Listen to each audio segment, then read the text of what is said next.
Hello and welcome to episode 2 of the SITREP Marvel Talk show. This week we're talking about episode 2 of Falcon and the Winter Soldier, the Star-Spangled Man, and as a follow-up to last week's episode, what a show. Anyway, my name is Mike, and then with me as always is Brad. Hello.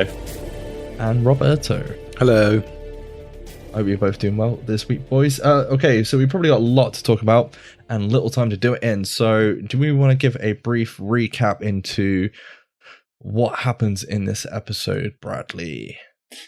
So we get a sort of look at who John Walker is and the kind of guy he is at the start. So he's the new Captain America.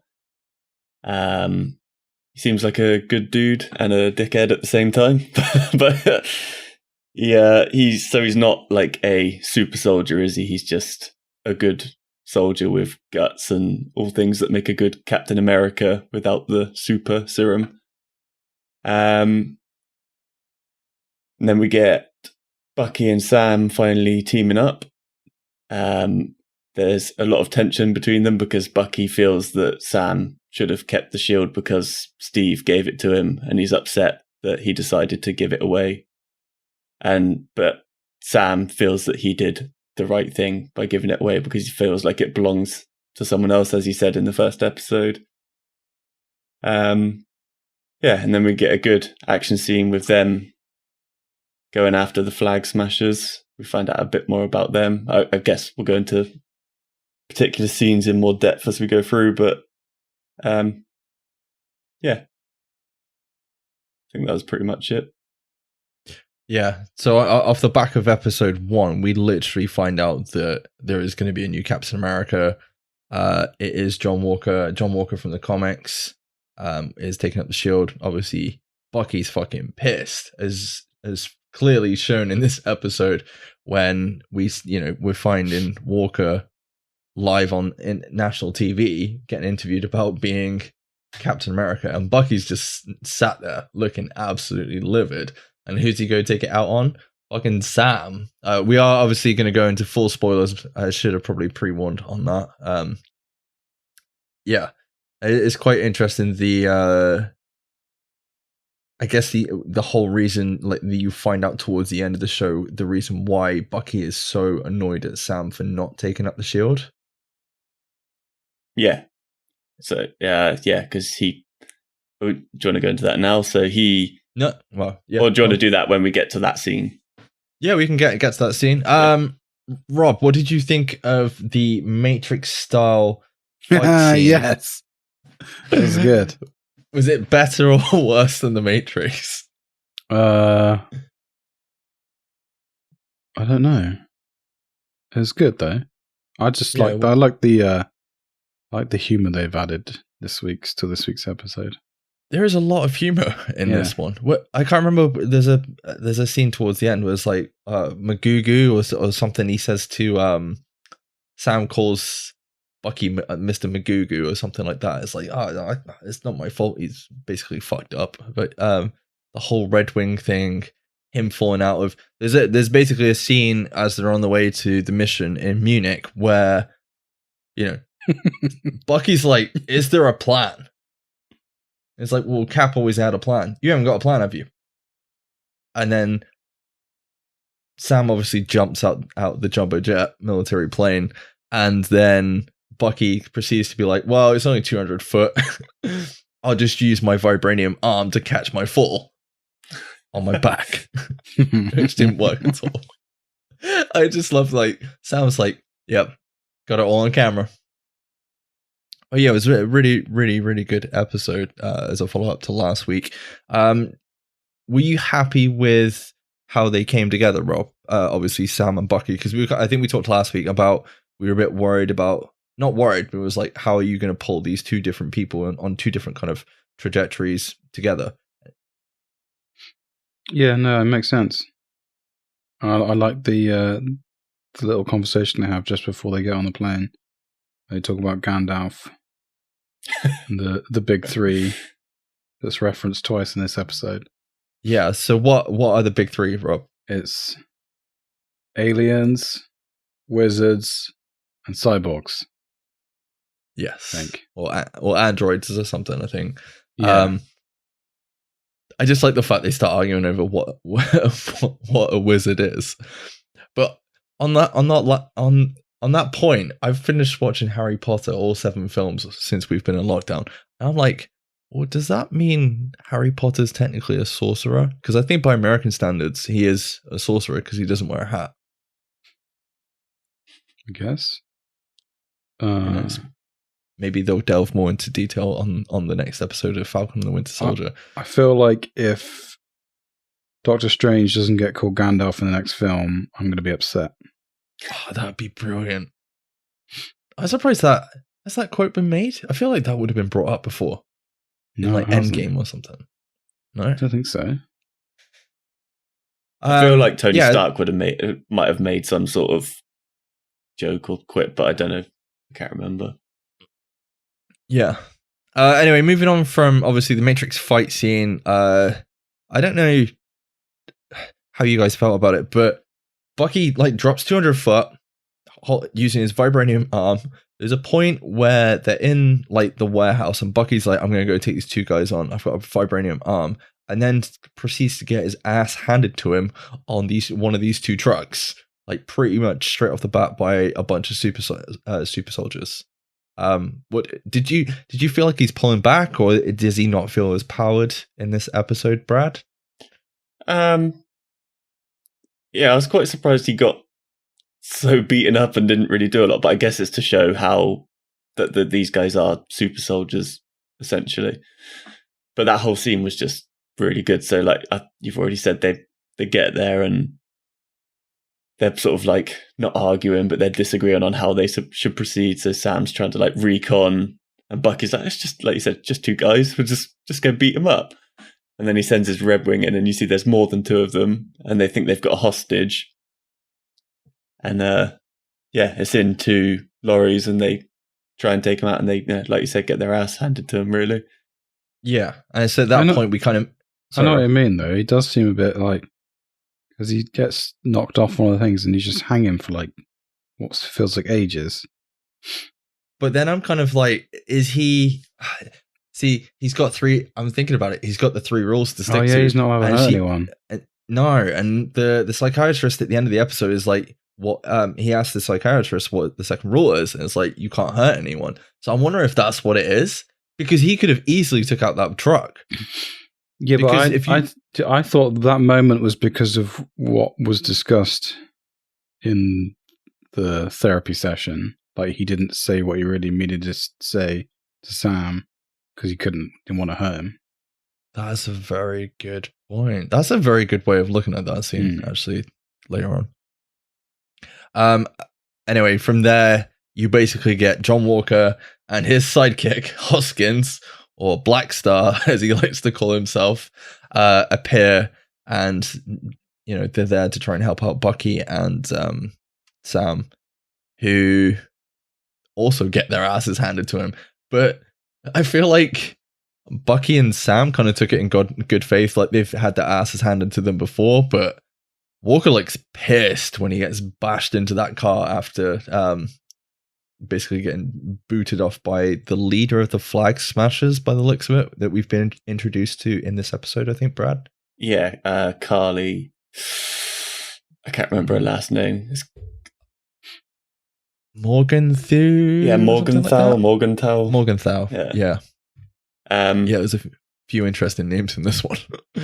Yeah. So, they come in and he sort of has this big opening. He throws the shield a couple of times. He's like hitting him, and then he gets booted off. I think I had a look. His partner, Battlestar, is it, or something? He in the comics actually has superpowers, I think.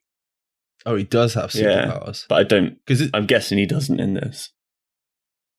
Well, I guess we're gonna have to wait and see what happens in the series, because he looks basically pissed that obviously he's meant to be this new symbol. He's taken on Cap's mantle. He's like America's essentially best person for the job. He's just got his ass handed to him by a bunch of rebel scum, effectively. Yeah, that are newly made vampires. No, super soldiers. And what would Yes. a newly made Captain America want to be? You know, he's going to have an ulterior motive here. He's going to want to find out how, so he can do the same. Yeah. Well, that's the question that I was going to ask you, because I mean, I'll be completely honest. I would probably be safe to say on behalf of all three of us, like we're going into this fresh faced. We haven't looked at any. Obviously, Brad's like you've looked up Black Star, but you're not really going into it with spoilers and from a comic book point of view of reading like that kind of perspective, because otherwise it would ruin the experience of watching it. But I do know that in the comics, John Walker takes over and something happens. And I'm wondering if this is like the trajectory to kind of basically the point I'm getting to is, do you think at some point in this show, from what we've seen in this episode alone, because Walker seems like a nice guy, but even Bucky towards the end of the episode is like, oh, you're a bit intense, Walker. Like he's got some shit going on there. Like he can't handle the pressure the same way Cap did. Like Cap would keep, never give up, whatever it takes sort of situation. And he was a good man throughout. But it feels like Walker maybe has like that dark side to him that they kind of flip to, especially towards the end of the episode where he's like basically stay out of my way. Stay out of my way, which is something Cap would have never have said. That would have been something that Tony would have said. I'm pretty sure in Civil War he says something along those lines. Do you think basically that Walker is going to get pissed off with getting his ass handed to him and end up taking super serum?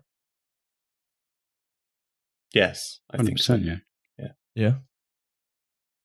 I'm just wondering how he's going to become a villain. Yeah. You can kind of see them laying the seeds there already, can't you, I suppose? Yeah, so they both basically everyone gets their ass handed to them. I don't think the teams really get off to a very good start because there's a whole lot of banter in the back of the car. Bucky gets pissed off with, like, apparently there's cool superhero names for the sidekicks. But the interesting thing is that's like a throwback to Civil War, because I think Spider-Man's like, oh, what's your guys' like superhero names? And they're both like, we don't have superhero names, they're dumb or some shit. And so like the fact that Bucky's like just gets pissed off and gets out due to the whole stupidness. Just to go back to, what was it? Was it the beginning of this episode? Because obviously Walker's been doing a tour, hasn't he? They've had him on tour round. Obviously he's in his hometown. I can't remember where his hometown is. But he's been doing a tour, I guess, around America as the new symbol of Captain America. But the funny thing is, that whole intro bit is akin to Captain America, the first Avenger. Because Cap gets pissed off at basically being this, he's just an actor on stage, doesn't he? They just have him out as like a show pony to kind of cart around. Yeah, it's like when do we get to the actual fights and stuff? And it's just funny because Hoskins comes in, it's like, well, it's part of the job. But Cap hated that. Cap didn't want, that wasn't what he signed up for in the first place. And the fact is, like, Walker's kind of carrying on with it. It kind of just shows how different Walker and Cap are already. I say Cap, I say, Steve Rogers. Yeah, Walker feels more like government property. Yeah, he feels more like he's manipulated by the government to do, whereas Cap would just do what he thought was right. Yeah. Steve Rogers, I should say, because that could get confusing, I guess. Yeah. Well, it's shown by what he did under the Sokovia Accords. He basically walked away, didn't he? Yeah. And then we get the mention of the GRC, the Global I'm going to completely screw it up. See, screwed it up. Anyone else want to have a go? Because I'm terrible at words. No, I think you should try again, Mike. Repatriation Council. Close enough. We'll go with that. Yeah, we'll go with that. Yeah, so I'm wondering if that's going to be either that's the cause that the Flag Smashers are fighting against, because obviously that's mentioned that they're pissed off because things were better before the blip. Or if they're going to be like an underlying bad guy that we don't know of yet. But then we've got obviously the twist. I don't want to say it's a twist, but it's in the trailers. Yeah. Towards the end of it. They don't want to throw too many bad guys in either. I don't think it would be too many for 4 more episodes if they have another. Yeah. Well, we still haven't seen Sharon Carter, and she's in the trailers for this show, so she's going to come in at some point. She is mentioned in this episode at one point, isn't she? Sharon. Yeah. Because they're on about what happened. Because there's a whole scene where where let's just take the shield. Yeah. Back. Yeah. And then Sam basically references what happens because of Civil War. You know, they go on the run for 2 years and Sharon ends up in jail, I think, or something like that. But yeah, then we kind of head back to where the Flag Smashers are, and they've basically gone into hiding after fighting Cap, the new Cap, Hoskins, Sam and Bucky, and yeah, we obviously meet Kaylee a little bit more and why she's pissed off, and they're going on about the one people and the one world. That's what they're fighting for. And then with no leads, Bucky and Sam basically head down to see I'm going to screw it up. Isaiah? I think it is Isaiah. Yeah, it's someone Bucky says they've got someone they can go see to get a lead because they're kind of at a dead end. Yeah, so what happens in that whole scene, Brad? So they go down to it's not run down, but it's kind of like a sort of, what would you call it? Like a ghetto. Yeah, a ghetto pretty much. And they go knock on a door, and Bucky asks to see how did you say Isaiah, isn't it? Yeah, Isaiah Bradley. Oh yeah, Isaiah Bradley. And there's a kid who I believe is his son. Yeah, is basically telling him there's no one there with that name, and then Bucky tells him to reference. I can't remember what the place is called, but it's a reference to the Korean War. Yeah, and then eventually they go in and they meet this guy Isaiah, who it turns out had a run-in with Bucky in the 50s in the Korean War, and he was one of the first people to be experimented on as like a super soldier with the super serum. Yeah, to basically perfect the serum that was eventually given, I guess, to Steve Rogers. Yeah. In the first Avenger. But it's just interesting because you kind of get his past history, and they kind of go in, they kind of allude to his past history in the comics. So in the comics, Isaiah uses the Captain America mantle to go and fight in World War II, but he also steals the shield and the costume to go and do that. And he ends up in jail, even though he's a hero for fighting during that war, whilst Cap is obviously under the ice, I assume. And I think that's probably the most we'll ever hear about that, because obviously in the MCU, Cap was literally in the ice with his shield and his costume, so whether that happened or not. But it's just the fact to show the difference between the fact that Isaiah being black was basically put into the jail system and tested on, and Captain America was heralded as a hero. He says he was a hero, and he was put in jail for 30 years and experimented on. Yeah. There was lots of racial bits. Tension. Yeah. When they walk up, a kid calls Sam Black Falcon rather than just Falcon, and he corrects him, and then what should I call you, black kid? And then that's what he says. And then when they leave the house, they're having an argument, a heated argument in the street, and some police turn up. And they just jump on Sam and then Bucky has to tell them who he is, and then they leave him alone. Yeah, but they only come out because those two are arguing in the street after the back of the conversation with Isaiah, and then obviously because Sam didn't know about Isaiah and the fact that they were testing on other people outside of Steve Rogers. Yeah, he says something along the lines of, there's been a black Captain America, but he's been kept secret. Yeah, and the fact that nobody knew until this point in time, and Bucky knew the entire time, but he was trying to protect Steve, I think, or he was trying to, I don't think he felt there was a need to bring it up, I believe, which is a very clever way of It was to paving protect over. Isaiah, whatever his name is, because he'd already been through enough. Yeah. That's what he said. But yeah, that whole scene is obviously the issues that we have going on today. It's nice to see Marvel basically straight up taking them on head on. They're not shying away from these issues that are going on in the world today. And the fact is, if he hadn't have been Captain Falcon, they would have arrested him for no reason other than he was arguing with the white man. Yeah, in the street. They don't even ask him like, "What are you arguing about?" And it's just so stupid. Yeah, they asked to see his license or something, don't they? Yeah, it's like I haven't got it on right. It's fucking terrible. But then you realize like, okay, that's that situation in Marvel dressing, but shit like that goes on every day, and that's basically what they're alluding to. Mm-hmm. Right. Okay. So move on. After that, obviously Bucky gets arrested at this point because he should have been at a psychiatric appointment, which leads to a very interesting encounter, I would have thought. Brad's smiling. But before, obviously, it gets that encounter, John Walker bails out in like the smarmiest way, bails out Bucky and is like, yeah, he's not going to see a psychiatrist or anything anymore. He's with me. And then abusing his power.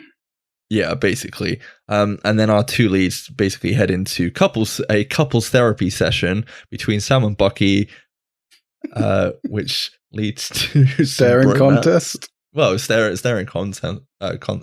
Such a good scene. Yeah, it was. It is. But then it kind of leads back to what you said, Rob. I didn't think about that scene in that way with regards to he didn't want to hurt him. Yeah. And that's what he meant by it more so than anything. It could not be that, but like that's what I got from the second watch of it. Yeah. I don't know. There was a lot of banter in that scene, but it's nice it's basically the point where they're like, all right, fuck all this shit. We're done bickering. We're going to put our shit aside. We're going to get this shit done. And then we're done. Which is, it feels like Lethal Weapon or something like that. That kind of film where, your two protagonists don't get on, but they're going to do it for the good of the mission. Because it starts out as like a funny scene, doesn't it? Like you said, they have a staring competition. They're just trying to like sort of like outman the other one, and then there's a point where like, the therapist is like, you got to get close to each other, and Sam literally like pulls him so they're like locking legs and they're sat right next to each other. Crotch to crotch. So no, not crotch. It was like knee to crotch situation, wasn't it? But yeah, it was and then it turns into, you find out why Bucky's pissed. Yeah, which is because Sam gave up the shield, and he does he say something along the lines of, if you gave up the shield, that means Steve was wrong about you, and if he was wrong about you, then maybe he was wrong about me. Yeah, I kind of felt that was more Steve believed that Bucky could be redeemed. Yeah. Which means Bucky felt like he could have redemption. And therefore, if Sam doesn't think he's right for the job, that meant Steve Rogers was wrong, which means, obviously, what you said. Maybe he could be wrong about Bucky. Yeah, which means everything that he's doing about that, is basically questioning his path to redemption, which is what we said, pretty sure, last episode. Can he actually be redeemed? I'm pretty sure. I don't know. Is it too late? Because even when you go back to the scene with Isaiah, and Isaiah's like, oh, it's easy enough for you people to just give up murdering, or stop murdering people. So he's basically calling them out, at that point. Yeah. Do you think he can be redeemed, Rob? This far in? Yeah. Yeah. Until Zemo whispers some words in his ears. Well, yeah. I'm still interested to see how those things play out in the next episode, but I'm not spoiling anything or speculating on it just yet.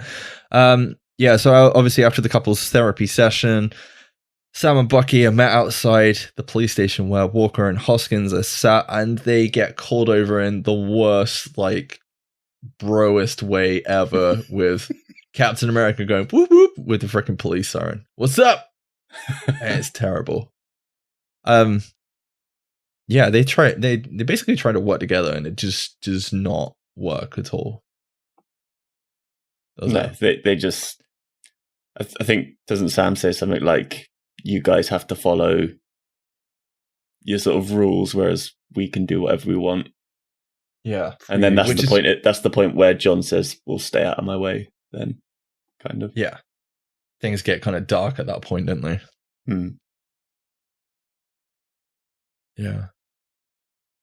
And that's it. Then you get the reveal at the end that everybody knew about anyway. Well, this is the thing. I was like questioning whether, because obviously we hadn't seen Zemo. I think the last episode I was like, is Zemo behind the Flag Smashers? But then no, he's not. He's been in prison the whole time since Civil War. At the end of Civil War, I've got a funny feeling like Martin Freeman might turn up in this, because he's the agent in one of the episodes, isn't he? Not in one of the episodes in Civil War. Pretty sure he's like one of the USA agents in Civil War. Yeah, he's in Black Panther a lot as well, isn't he? I think. Yeah. Anyway, but yeah, did you guys enjoy the episode overall? Yes, this is what I expected when we saw the trailers. This is exactly what the humor was there, the action was there. It's great. Yeah, the action in this episode was really good. I don't think it holds up to that opening scene. That opening scene really, it was like, this is Marvel back at its best. Kind of, not that WandaVision wasn't excellent. It was just doing what they do best, if you know what I mean. It's kind of gone back to that like spy thriller kind of feel, which we kind of got from obviously the other Captain America trilogy, which is really cool. Brad, thoughts? Yeah, really good. Like all the story beats again, really good. It's like they do a good job of sort of blending the action with the sort of emotional stuff and storytelling stuff. Like obviously these characters have been through a lot, and it shows through. Like they're both really good. They complement each other well, and they're both obviously good actors as well. So. I think they're doing a really cool thing with Walker as well. So like, he's not just a straight up bad guy. They're trying, like he is a likable guy. He's done all the right things. You know, they're going through like, he's got 3 Medal of Honors. He's jumped on grenades with his indestructible helmet, I think he called it. But then you've also got the fact that, like you said, Brad, he has to follow rules, which is the whole point. Cap went against Civil War. Went against Sokovia Accords in Civil War because he didn't agree to basically be in an arm of the military at the time. And you kind of being now you're seeing those regulations in place under John Walker and having higher ups to answer to. It's going to be interesting to see if he gets frustrated with that. Yeah, it's going to be good. I'm looking forward to episode 3. I think things are going to start kicking off. I think there's some other bits as well before we go. I'm trying to think. Obviously, off the back of the first episode, I don't know if you guys heard about this, but The Winter Soldier is Disney's biggest ever series premiere, even bigger than The Mandalorian and WandaVision together,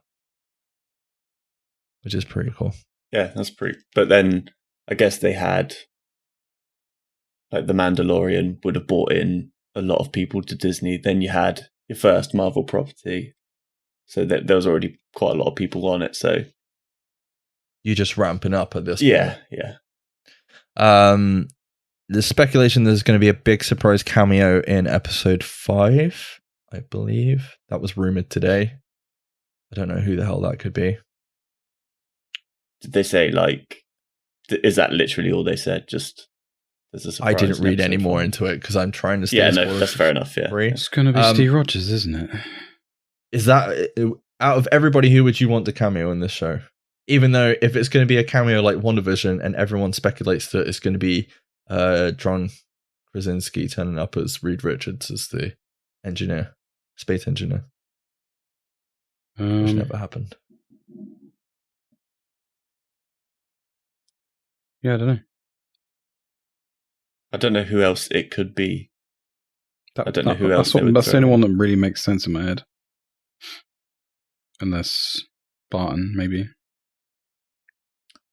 Yeah, the one. What comes up next? Loki, but it won't be anyone like that.